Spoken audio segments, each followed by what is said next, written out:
Let's talk points. We will talk about the point changes in the Seraphon battletome in comparison to the General's Handbook 2019 and the old Seraphon book.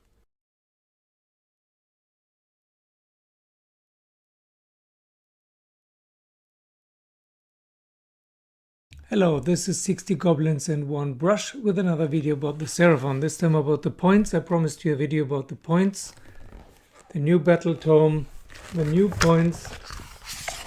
You can't see them from here, so I will talk about them one by one.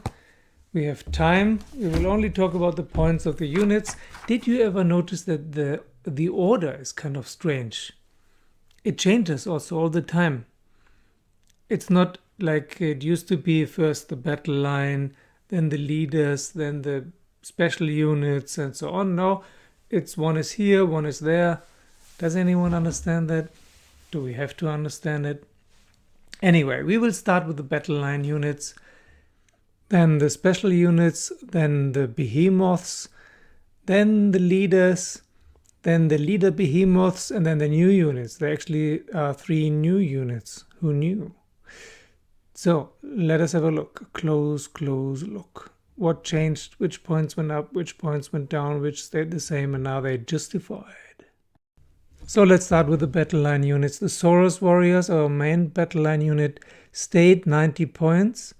The discount for 40 went down a little bit from 330 to 320 points.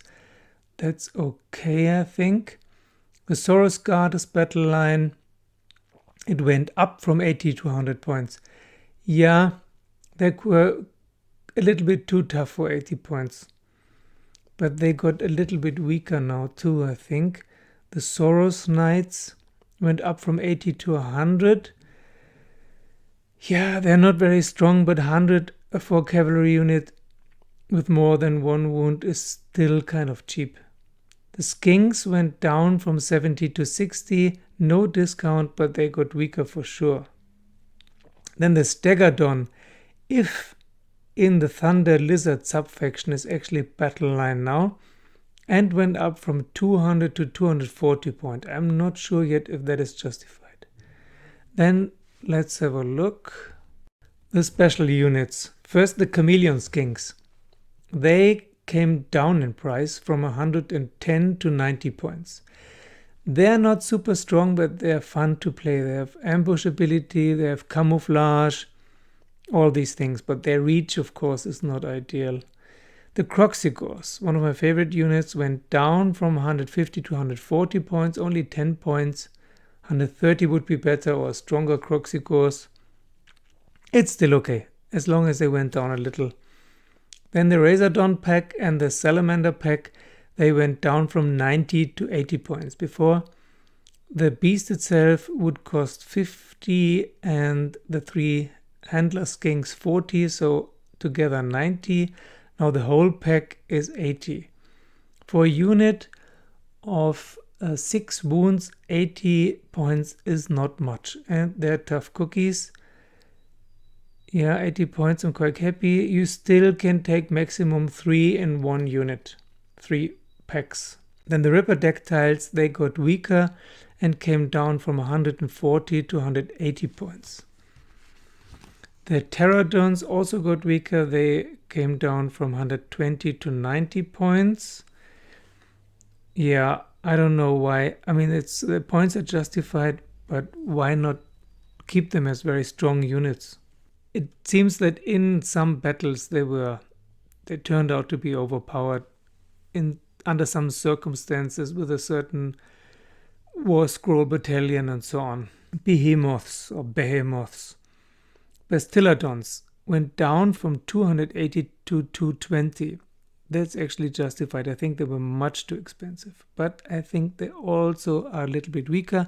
We always have to decide Coalesced or Starborn. The Coalesced are much stronger now and the Starborn are a little bit weaker than before. The Stegadon, as I said, from 200 up to 240. Let's see. We don't know yet if that's worth it. Then the leaders, Lord Kroak, he went down from 430 to 320 points. That was high time. He was much too expensive. But he had this very cool rule, one of the coolest rules ever, dead for innumerable ages. Before, you could only kill him if you caused him damage of 10, I think, as much as his bravery. Now, instead, he also has 7 wounds, just as a normal Slan, but a 4+ aftersave, a 4+ shrug of any wounds or mortal wounds, which is quite nice. The Slan itself stayed 260 points. Yeah, I think they're too expensive. The Skinks stars here went down from 160 to 140 points, that's alright. The Skink Star Priest went up from 100 to 120 points, I have no idea why. Skink Priest went down from 80 to 70, that's okay. Astrolus Starbearer went down from 160 to 140, that's good because you actually need an Astrolith Starbearer, and 160 is quite steep. Eternity Warden went down from 140 to 110, that's nice. Good unit, good leader for 110 points, that's actually quite cheap. Same with the Old Blood, went down from 120 to 110. And the Scar Veteran on Cold One went from 100 to 110, 10 points up. So most of these small leaders are 110 now, except the Sunblood went from 120 to 130, 10 points more. But the Sunblood really is a very tough unit. It's worth 130 points for sure. Then to the units that are leaders and behemoths, the Old Blood on Carnosaur, which is probably one of the best units of the whole book now, went from 240 to 250 points. That's fine. The Scar Veteran on Carnosaur went down from 240 to 210 points. That's also fine. He's also a very good unit. The Skink Oracle on Troglodon. That really baffles me. It went up from 140 to 260 points. It's better now. It has some really cool rules. The spittle is stronger. It has regeneration, but regeneration only works in your hero phase.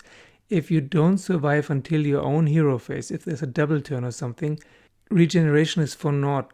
It doesn't work. You still die. It doesn't have more wounds. It has regeneration and more spittle and a new spell, again the Comet Call, which might not be of use. All of these have this Comet's Call spell now, and as far as I've seen, there's nothing written that all of them can use it. So it's useless if all of them have one spell, it's the same spell, only one of them can use it. It's I would have preferred like Nagash can use magic missile as often as he wants, like that with a Commons Call. That would be nice. And so almost double the price. I mean, 140 was probably too cheap, but 260 is too much. Then the Engine of the Gods went up from 240 to 260, and it's actually improved. It might be worth the 100 to 260 points because the cosmic engine before was modified, was bracketed. The more damage the unit collected, the more wounds it lost, the weaker the roll got, and then you couldn't use the engine anymore, more or less. It wasn't worth it. Now, it's an unmodified roll of 2d6, and if there's a Slan nearby, 3d6.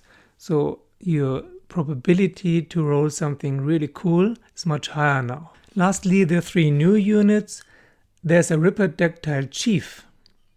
He has a command ability +1 for melee attacks. 80 points. That's quite nice. I think that's justified. The Stegadon Chief. He has a command ability to improve the Deadly Cargo ability from a 4+ to a 2+. That's really good. 70 points. That's definitely worth it. And lastly, there's a Stegadon with Skink Chief.